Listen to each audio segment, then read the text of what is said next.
Hello, spooky family. My name is Mercy Desdemona, and this is my Chamber of Horrors. Hello, and welcome back.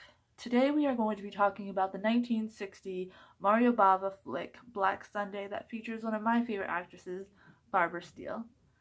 In this movie, we have a witch who's being burned at the stake, and she vows to come back and seek revenge on all her descendants. 100 years later, she does just that, and she not only comes back herself, but brings back her henchmen with her. So I was actually really shocked to find out that this movie was made in 1960, and it's because it has a really 30s horror vibe to it. It has elaborate sets, the trapdoors, the hidden corridors behind paintings, the why I oughta fighting type style, and the practical effects and no blood, if there is any. There's very little. I don't recall seeing any. I did like the practical effects that they use on the face. The witch, in the beginning, she has a mask with the spikes in it. When she's down in her tomb in the castle and they notice she's alive, there's holes in her skin from where the mask has been. The effects they do for the gentlemen that become her henchmen back to life.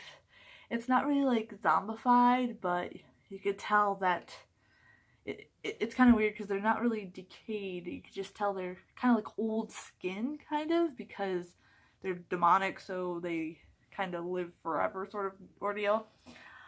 What's interesting about this film is that it's the third talkie horror made in Italy, and that is because under Mussolini's dictatorship, the horror genre was banned, and I did not know that. So that was a cool fun fact I learned while looking more in depth about this movie. I would not know what to do if the genre was banned. It's like my thing. So when we talk about the acting, the only thing that, like I said before, is that it's very theatrical in its acting. It is overacted, but not to the point where it's super cheesy. It still conveys the story very well. The actors and actresses use their body language to convey what's going on, so it still has the old-timey vibe, you know, when things weren't so obvious in your face sort of thing. You know, and you could tell they really gave it their all. Now, I have two favorite scenes in this movie. The first one is in the beginning. It builds the tension coming up as they put the mask on their faces. You know, they have the big executioners marching over, that eerie vibe. The music just gives you that vibe, kind of like a lot of bassoon that I heard. Maybe I picked that up because of the band geek I am, but it brings it subtly. Now, the music in this isn't as iconic as last week's episode of Chamber of Horrors with the Beyonds, but it still played a key role in horror. So, yeah, still helps the story. The second favorite of the film is when the witch is taking the youth of her descendant. It's really cool how they did that with, you know, they didn't have all the technology that we have today, but the old witch gets the youth and the descendant gets the old witch's body sort of thing.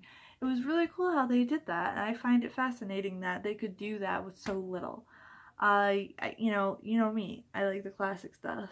Now, it's really interesting because in this movie, like, it kind of says that they're like vampires, kind of, they act like it.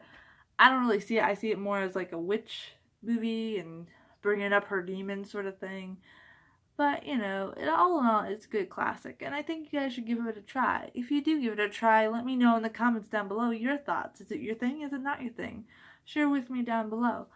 And I will see you guys next week with an episode of True Horrors and Chamber of Horrors. I've been Mercy Desdemona, and I'm gonna go eat some cake. Bye!